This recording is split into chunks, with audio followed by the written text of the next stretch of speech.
কি হচ্ছে? বাবার একটা বিয়ে করেছে। আমি কি কয়েকটা দিন তোমার সাথে এ বাসায় থাকতে পারি? তুমি এখানে থাকতে পারবে না। এটা আমার বাসা, কোনো এতিমখানা না যে তুমি এখানে থাকবে। তার সাথে একটু বোঝার চেষ্টা কর, কটা দিন থাকুক না, ও তো কাউকে ডিস্টার্ব করবে না। মা, তুমি কি পাগল হয়ে গেছো? বাইরের একটা লোক আমাদের বাসায় কেন থাকবে? কি বলছিস? আমার ছেলে তোর ভাই। ভাই মানে কিসের ভাই? যে আমার সৎ ভাই। সৎ ভাই কোনোদিন আপন ভাই হতে পারে না। আমি চাই না যে আমার ভালোবাসায় আদর যত্নে অন্য কেউ ভাগ বসাত। এই ছেলেই, তোমার কোনো লজ্জা শরম নেই? তোমাকে এত কিছু বলা হচ্ছে, তারপর তুমি এখানে দাঁড়া আছো। যাও এখান থেকে, চলে যাও। আর একদিন যদি ওকে এই বাসায় দেখি, I just divorce you, remember this. এই মাহিম, কি রে শুনলাম তোর বাবা নাকি আরেকটা বিয়ে করছে? দেখ দোস্ত, এমনিতেই আমার মনটা অনেক খারাপ। তোরা আমার বন্ধু, আমাকে এমন কিছু বলিস না যাতে মনটা আরো বেশি খারাপ হয়ে যায়। আচ্ছা ঠিক আছে, বললাম না, কিন্তু একটা কথা শুনলাম তোর নতুন মায়ের বয়স নাকি একদম কম। দেখিস তাকে আবার ভুল করে মা না ডাকে আপা বলে ডাকিস না। হারামির বাচ্চারা, আর কাটা ঘায়ে নুনের ছিটা দিস। তোমার মারামারির অভ্যাসটা গেল না? কেন ওদেরকে ধরে মারছিলে? ওরা আমাকে নিয়ে, আমার ফ্যামিলিকে নিয়ে বাজে কথা বলে। আচ্ছা ঠিক আছে, বাদ দাও, মাথা গরম করো না। তোমাকে না বললাম কিছুদিন গিয়ে মায়ের কাছে গিয়ে থাকতে, যাওনি?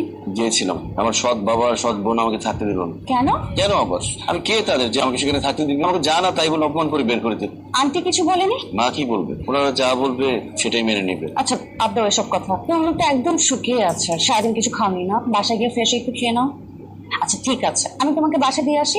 চলো। আই রিক্সা। কি ব্যাপার শাহানা, তোর মন খারাপ কেন?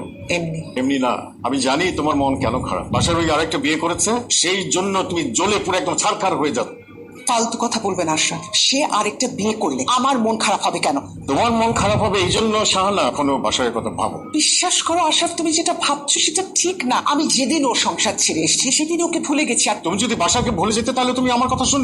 কত করে বললা সারের ছেলে ওই মাহিনের সঙ্গে তুমি কথা বলো না। মাহিন আমার প্রথম সন্তান, আমি ওর মুখে সে প্রথম মা ডাক শুনেছি। সাথে কথা না বলে না দেখে আমি থাকতে পারবো না। হ্যাঁ, তোমাকে পারতে হবে। তোমার আগে আরেকজন হাজবেন্ড ছিল, তার ঘরে একটা ছেলে আছে, কোনোভাবে মেনে নিতে পারছি না। তুমি তো সবকিছু জেনে শুনে আমাকে বিয়ে করেছো। বিয়ের এত বছর পর তুমি এসব কথা কেন বলছো?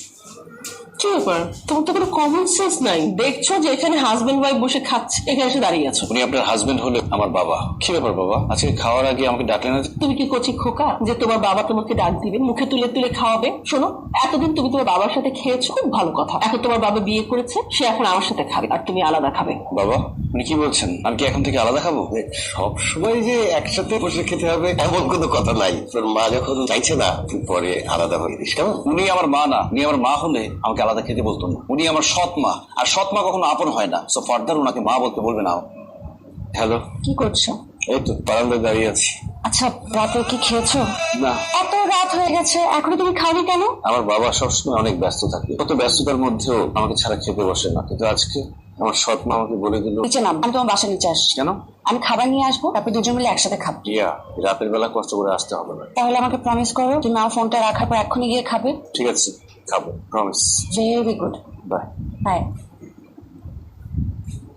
বাবা আমাকে ডেকেছো? হ্যাঁ দেখেছি। শোন, আমাদের তো ঢাকা শহরে অনেকগুলো ফ্ল্যাট আছে। উত্তরা 4 নম্বর সেক্টরে যে নতুন ফ্ল্যাটটা দিলাম না, আমি চাই তুই আগামীকাল থেকে ওখানে উঠে পড়। কেন? আমার বাসা ছেড়ে আমি অন্য ফ্ল্যাটে কেন থাকবো? বাবা, তুমি কি ইনডাইরেক্টলি আমাকে বাসা থেকে চলে যেতে বলছো? আহা, ওটাও তো তোরই বাসা। বাসার এত ঘুরিয়ে পেঁচিয়ে কথা বলছো কেন? মাহিন, তুমি যেটা বুঝতে পেরেছো সেটাই ঠিক। তোমার এই বাড়িতে থাকার দরকার নেই, তুমি আলাদা থাকো। আমি আলাদা কেন থাকবো? কেন তুমি বোঝো না? আমরা হাজবেন্ড ওয়াইফ নতুন বিয়ে করেছি, আমাদের একটা প্রাইভেসি আছে না? তোমার মতো এত বড় একটা ছেলের মধ্যে ঘোরাফেরা করলে আমার অনেক আনকমফোর্টেবল। সেই কারণেই বলছি তোমার বাবার অন্য কোনো ফ্ল্যাটে গিয়ে